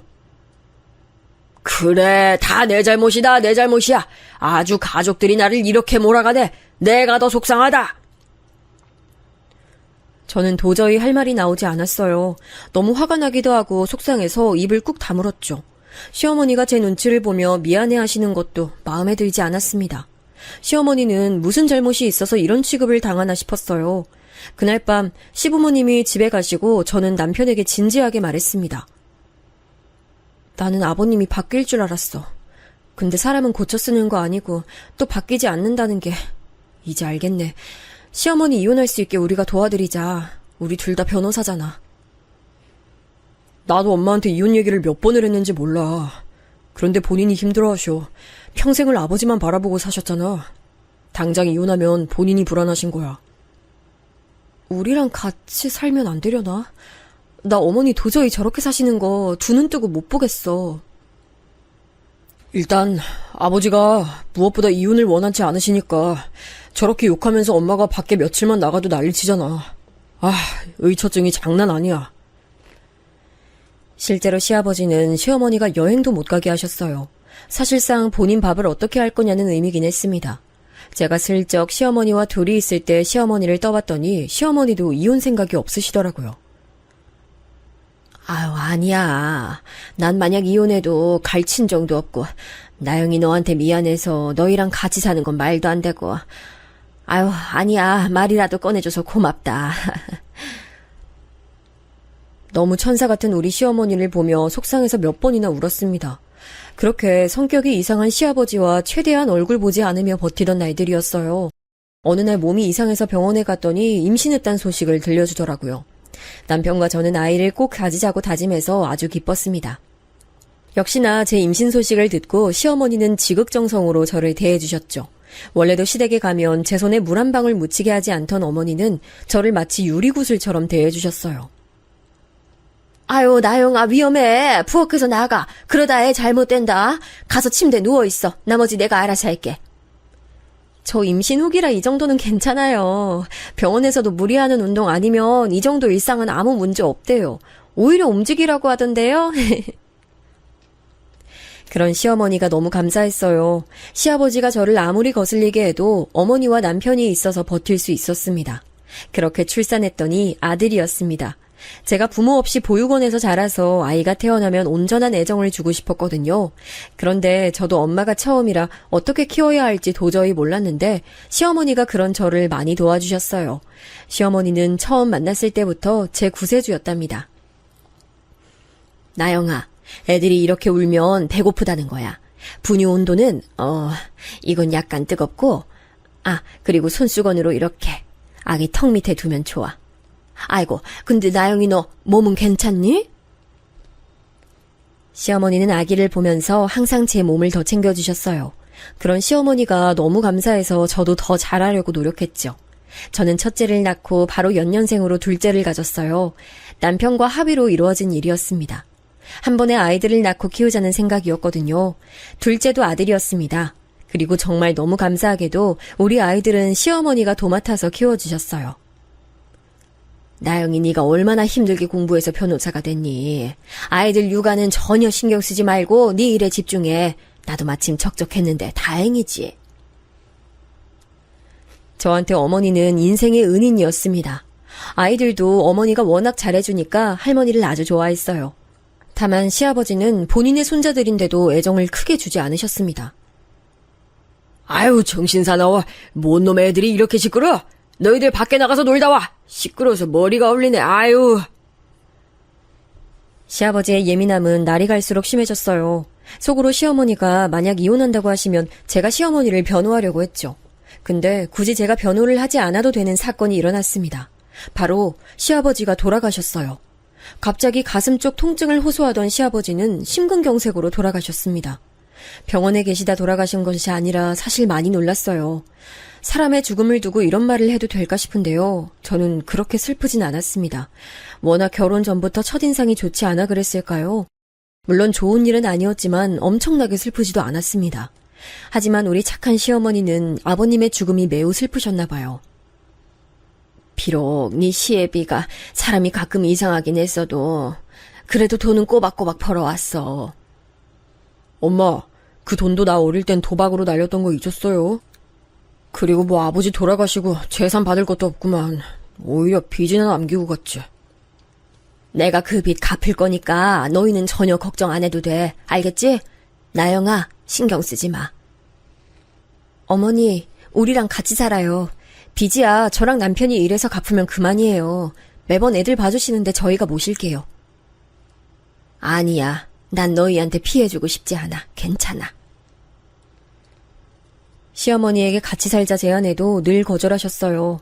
안 그래도 아이들을 봐주시느라 매번 시댁에서 우리 집까지 이동하시느라 힘드셨을 텐데 마음이 안 좋았죠. 성격이 이상했던 시아버지였지만 막상 돌아가시니 시어머니는 부쩍 외로워하셨어요. 남편과 저는 신경이 쓰여 그런 시어머니를 자주 찾아뵈었습니다. 어머니, 제가 동료들한테 들었는데요. 요즘은 동호회가 많다고 하던데 관심 있는 분야 있으세요? 등산이나 성악이나 이런 거요. 예전에 옆집 수진 엄마 얘기 들어보니까 댄스 동호회 나가더라고. 그때 애 아빠가 너무 반대해서 못 갔는데 요즘 관심이 다시 생겼어. 어머니가 외로워하셔서 동호회를 권유했더니 어머니는 댄스 동호회에 관심이 있다고 하셨어요. 평소 점잖고 차분한 분이셔서 의외라고 생각했습니다. 그래도 이렇게 외로움을 달래면 좋으니 기쁜 마음으로 보내드렸죠. 엄마 어때요? 난 엄마가 이런 거 좋아할 줄은 몰랐어. 너무 즐거워. 사람들하고 얘기하는 것도 좋고 몸 움직이니까 스트레스도 풀리고 너무 좋다. 시어머니는 실제로 동호회 나가셔서 많이 밝아지셨습니다. 남편과 저는 그걸 보며 너무 기뻤어요.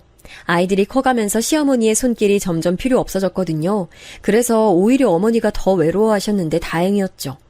그러던 어느 날 어머님이 남편과 저를 불러앉히고 진지하게 말씀하셨습니다. 동호회에서 만난 사람이 있는데 생각보다 진지하게 만나게 됐어. 너희들에게 알리지 않으면 안 될 것 같아서 말할게. 중견기업 회장이라는데 어찌나 다정한지 모르겠다. 전 남편하고 완전히 다른 사람이야. 어머, 진짜요? 어머니, 저는 너무 좋은 현상이라고 생각해요. 새로 취미도 시작하고 연애도 시작하고 어머니 완전 신세대네요. 얘가 지금 날 놀리니? 사실 나도 너무 즐거워. 이런 기분이 얼마만인지도 모르겠다. 무엇보다 새로 만나는 사람이 너무 다정해서 좋아. 사랑받는 기분이 느껴져. 어머니는 동호회에서 새로운 사람을 만나셨어요. 남편과 저는 그 소식을 듣고 얼마나 기뻤나 몰라요. 제가 워낙 돌아가신 시아버지를 안 좋아해서 더 기뻤습니다. 무엇보다 어머니에게 다정하다고 하니 마음이 놓였죠. 어떤 분인지 궁금했는데 아직 초반이니까 더 물어보지 않았어요. 듣기론 그분도 시어머니처럼 사별하신 분이라고 하더라고요. 공통적인 요소가 있어서 더 가까워진 것 같았습니다. 나영아, 어제 네가 고등어 조림 먹고 싶다고 해서 사해놨어. 데워서 먹으면 돼. 그리고 애들 먹을 홍삼도 사왔으니까 챙겨 먹여. 어머니, 언제 또 이걸 하셨어요? 너무 감사해요. 맨날 이렇게 받기만 해서 어떡해요?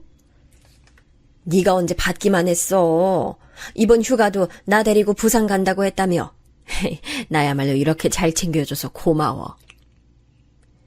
시어머니가 연애를 시작하셔도 우리 가족에게 소홀하진 않으셨어요. 늘 언제나 우리 가족이 우선이셨죠. 그런 어머니를 보며 저도 우리 아이들에게 시어머니 같은 엄마가 되려고 노력했습니다. 남편도 저도 변호사라 맡은 사건이 많으면 너무 바쁘거든요. 둘이 바쁜 시기가 겹치면 사실 집안일은 신경을 못 쓰는데 그럴 때마다 어머니는 직접 오셔서 하나부터 10까지 다 해주셨어요. 빨래, 청소, 요리 뭐 하나 빠짐없이 해주셨죠. 그런 어머니가 너무 감사해서 휴가도 같이 가곤 했습니다. 이렇게 즐겁고 행복하게 지내던 어느 날이었어요. 내가 그 만나던 분이랑 재혼하게 될 것 같아. 고민이 많았는데 나도 이제 인생 즐기고 싶은 마음이 들어. 나영이랑 진수 너희만 괜찮다면 재혼해도 되겠니? 물론 재혼한다고 너희에게 소홀하게 대하거나 그러진 않을 거야. 엄마, 우리 생각 말고 엄마 인생 사세요. 그동안 우리한테 해준 게 얼만데요. 맞아요. 어머님 하고 싶은 거 다 하세요. 그리고 우리한테 이제 좀 소홀하셔도 돼요. 그동안 너무 감사했어요. 어머니는 만나던 그분과 재혼하게 됐다며 우리 부부에게 말씀하셨어요. 저는 그 말을 듣고 정말 기뻤습니다. 본격적으로 결혼식 올리기 전에 그분을 만나게 됐어요. 안녕하세요. 얘기 많이 들었습니다. 아들하고 딸 같은 며느리라던데 듣던 대로 인물도 훤하고 좋네요. 우리 어머니 잘 부탁드립니다. 워낙 마음이 여린 분이라. 아유, 걱정 마세요. 마음씨가 천사 같은 분이라는 건 저도 알고 있어요. 그런 마음에 제가 반하기도 했고요. 들어보니까 인생이 정말 다사다난했더라고요. 이제 남은 생은 제가 책임지고 행복하게 해드릴게요. 시어머니의 새로운 남편은 첫인상이 매우 좋았어요. 돌아가신 시아버지가 첫인상부터 별로였다면 이분은 달랐습니다. 듬직하고 자상한 모습에 저도 속으로 걱정했던 게 사라지는 느낌이었죠. 자세히 들어보니 생각보다 능력이 있는 사람이었습니다. 중견기업을 운영하던 사람이었는데 재력이 좋더라고요. 자상한데 재력까지 좋으니 저와 남편은 집에서 다행이라고 손을 붙잡고 얘기했습니다. 또 자식은 딸이 한 명 있는데 미국에서 살고 있다고 하더라고요. 아내와 사별하고 딸은 미국에 가서 얼마나 적적했나 몰라요. 그러다 순애 씨를 만나게 된 건데 첫눈에 반했습니다. 소녀처럼 웃는 모습에 제가 푹 빠졌어요. 나도 딱 처음 갔는데 어찌나 춤도 잘 추고 호탕한지 첫눈에 반했잖아요. 실제로 어머니가 재혼하는 분에게 푹 빠진 모습이 소녀 같아 귀엽게 느껴졌습니다. 그러면서 그 남자는 우리 부부를 본인 집으로 불러 초대하기도 했습니다. 그런데 초대를 받아서 갔더니 생각보다 더 으리으리한 집이었어요. 여보, 우리 엄마 드디어 행복하게 살 수 있나 봐. 이 집 크기를 봐, 세상에. 우리 어머니 평생을 고생만 하더니 웬일이야. 이런 집에서 살려면 얼마를 벌어야 되는 걸까? 남편과 저는 들어가기 전에 입을 떡하니 벌리고 대놓고 구경하기도 했죠. 그리고 결혼식을 잡고 시어머니는 그 집에서 살기 시작하셨어요. 처음엔 어머니가 너무 행복해하는 모습이 보이니 저도 즐거웠습니다. 그런데 시간이 지나면서 어머니 연락이 점점 뜸해졌어요. 나영아, 전화했었네? 지금 봤어.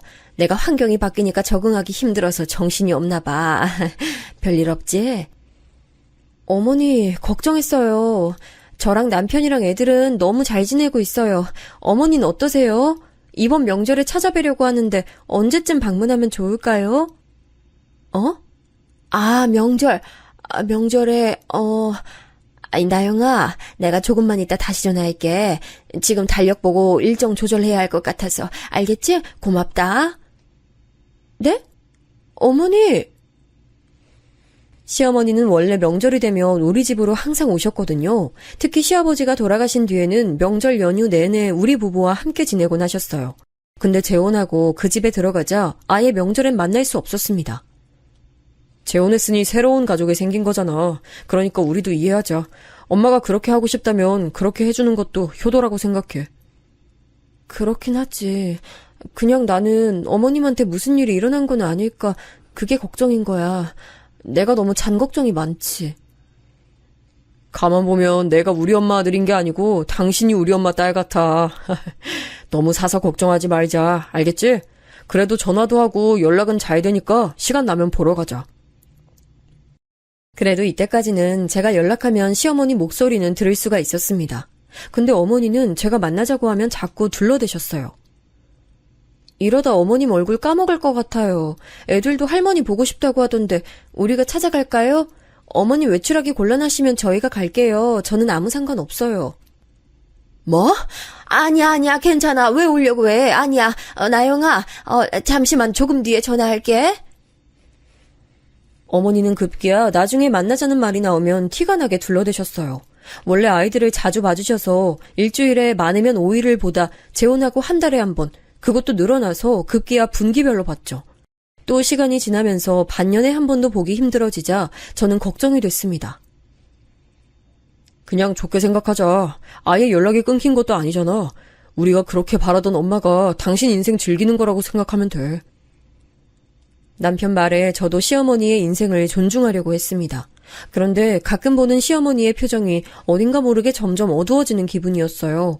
저는 앞서 말했듯 어머니가 제 인생의 은인이었거든요. 부모 없이 자란 저를 부모처럼 대해준 어머니잖아요.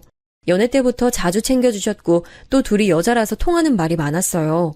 어쩌면 남편과 대화보다 어머니와 함께 나눴던 대화가 더 많다고 느낄 정도로요. 그래서 저보다 다소 무뚝뚝한 남편보다 어머니의 기분을 더 잘 알아차리는 것은 바로 저였죠. 어머니, 혹시 무슨 일 있으신 거 아니죠?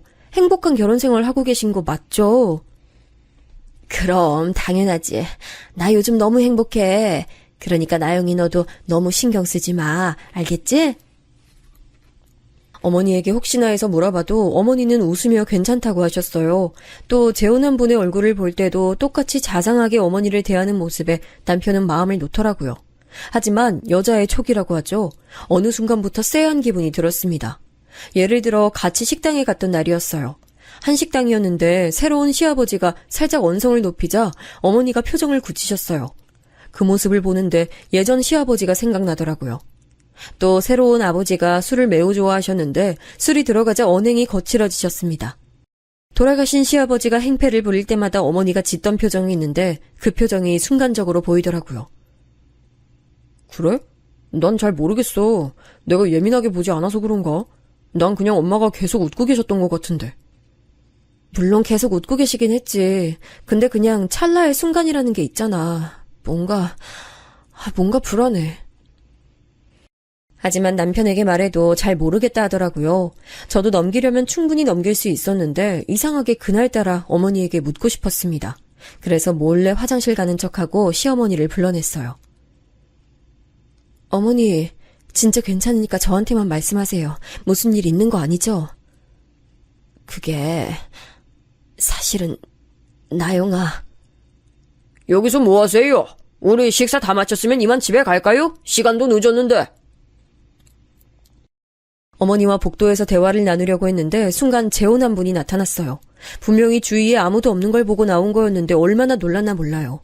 시어머니가 무슨 말씀을 저한테 하실 것 같았는데 결국 그날은 못하고 집으로 돌아갔어요. 저는 순간 직감적으로 무슨 일이 있는 것 같다고 확신했죠. 그리고 우연처럼 어머니는 그날 이후로 연락이 끊겼습니다. 여보, 이상해. 원래 전화는 그래도 계속 받으셨는데 이젠 전화도 안 받으셔. 무슨 일 있는 거 아니야? 에이, 아니야. 그리고 저번에 들었잖아. 새아버지가 우리한테 건물도 중요하신데 우리 열심히 살았더니 이렇게 복받나 봐. 건물이 뭐가 중요해. 나 그런 거 필요 없어. 당신하고 나랑 돈을 못 버는 것도 아니잖아. 나 왜 이렇게 어머니가 걱정이 될까? 실제로 저번 만남 때 새아버지는 우리 부부에게 잘 대해주셨어요. 특히나 중견기업 회장이라 돈이 많았거든요. 아이들 교육도 관심이 많으셨죠. 남편은 제가 괜한 걱정을 하는 거라며 걱정하지 말라 하더라고요. 하지만 그런 남편도 시간이 지나며 어머니와 연락이 끊긴 게 확실해지자 의심하기 시작했습니다. 당신이 엄마랑 마지막으로 연락한 게 언제라고 했지? 3달 전. 그때 우리 식당에서 본 이후에 어머니랑 연락한 적 있어? 나 이렇게 어머니랑 연락 아예 안 되는 건 정말 처음이야. 나 안 되겠어. 어머님 뵙고 올게. 난 이번에 맡은 사건이 있어서 안 될 것 같아. 당신이 혼자 가보고 무슨 일 있으면 연락해줘. 결국 바쁜 남편을 대신해 제가 가게 됐어요. 그리고 이날의 기억은 절대 잊을 수 없습니다. 오늘 사연의 핵심도 바로 이날 일어났던 일입니다. 아이들을 학교에 보내고 저는 회사에 연차를 내고 어머니가 계신 곳으로 갔어요. 몇 번 가본 적이 있는 곳이라 어렵지 않게 찾아갈 수 있었습니다. 그런데 도착해서 아무리 초인종을 눌러도 반응이 없었어요. 원래는 금방 일하시는 분이 대답하셨는데 어쩐 일인지 반응이 없었습니다. 순간 이건 무슨 일이 있는 것 같다는 생각이 들었어요. 저기요, 안에 누구 없어요? 어머니 저 왔어요. 문을 쾅쾅 두드리며 대문 앞에 떠나지 않았습니다. 몇 분 뒤 대문이 열렸어요. 아이고, 안녕하세요. 어쩐 일로 오셨어요? 저희 어머님 보러 왔어요. 안에 계시면서 왜 이렇게 문을 안 열어주세요? 어머님 어디 계세요? 지금 나가셨어요. 아마 오늘 안 들어오실 수도 있는데 나중에 오세요. 어디 가셨는데요? 그럼 왜 전화는 받지 않으시는 거죠? 혹시 무슨 일 있는 거 아니에요? 일단 저 안으로 들어갈게요. 어머머, 아니, 아이고, 잠시만요. 수상할 정도로 저를 경계하는 파출보를 보니 의심에 대한 확신이 생겼습니다. 무작정 안으로 들어갔어요. 그리고 믿을 수 없는 광경을 보았습니다. 일단 거실은 굉장히 고요했어요. 안방으로 향하자 파출보가 제 앞을 가로막았습니다. 이렇게 마음대로 들어오시면 안 되죠. 나가주세요. 제가 우리 시어머니 보러 온다는데 그것도 안 돼요? 어머니 저 왔어요. 어디 계세요? 파출부와 제가 거의 몸싸움하던 그때였어요. 갑자기 안방 문이 열리고 누군가 나왔습니다. 사실 저는 그 사람이 어머니인 줄 몰랐어요. 왜냐하면 몇 달 만에 본 어머니는 뼈만 앙상하게 남았거든요. 심지어 다리엔 깁스까지 한 상태였습니다. 나영아 살려줘. 나 좀 살려줘. 나 여기서 꺼내줘. 어머니?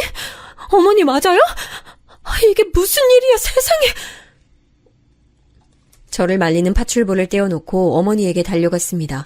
어머니는 저를 붙잡고 자기를 빼달라며 울부짖었어요.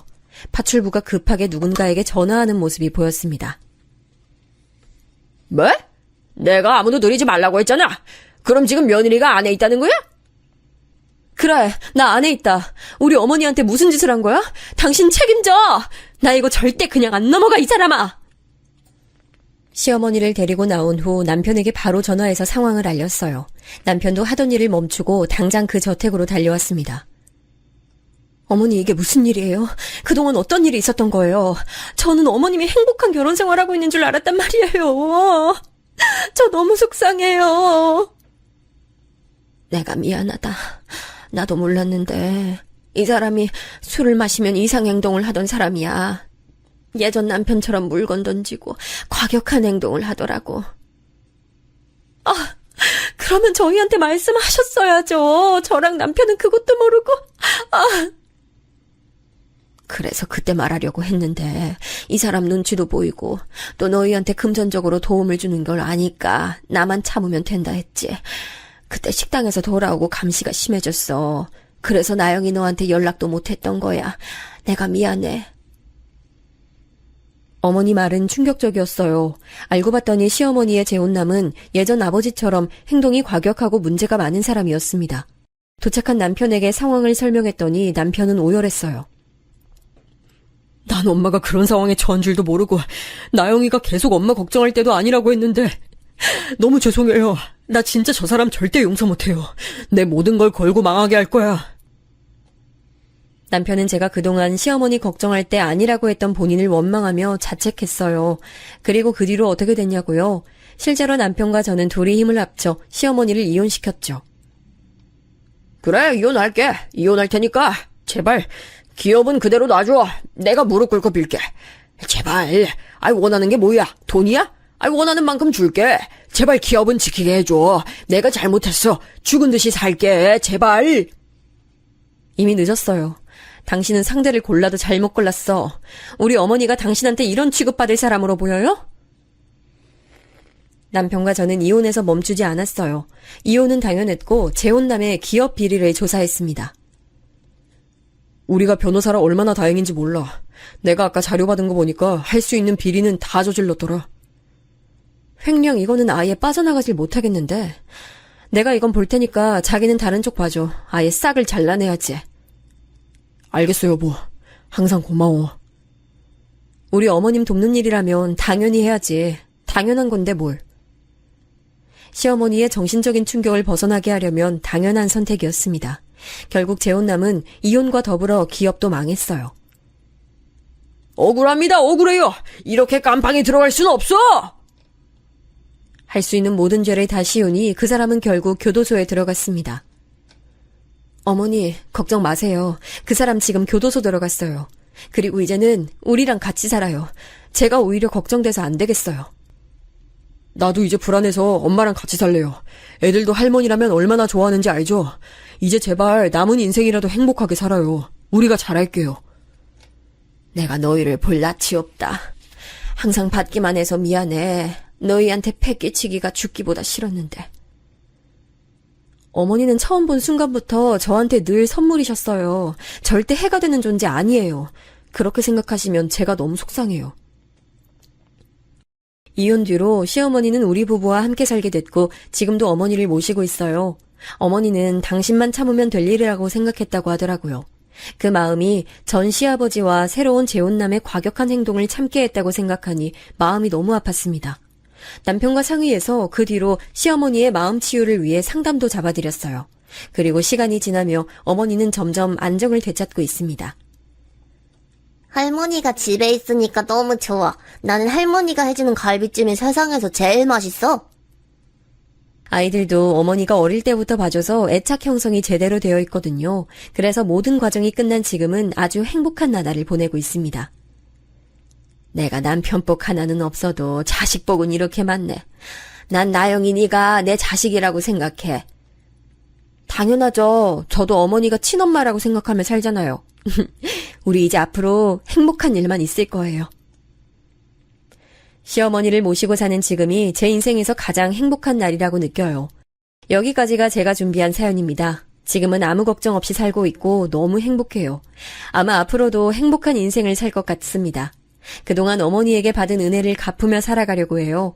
실제로 어머니랑 여행도 자주 다니는데 행복해 하시는 모습이 얼마나 보기 좋은지 모릅니다. 여러분, 제가 준비한 사연 들어주셔서 정말 감사합니다. 여러분도 행복한 날들 보내시길 바라요. 감사합니다.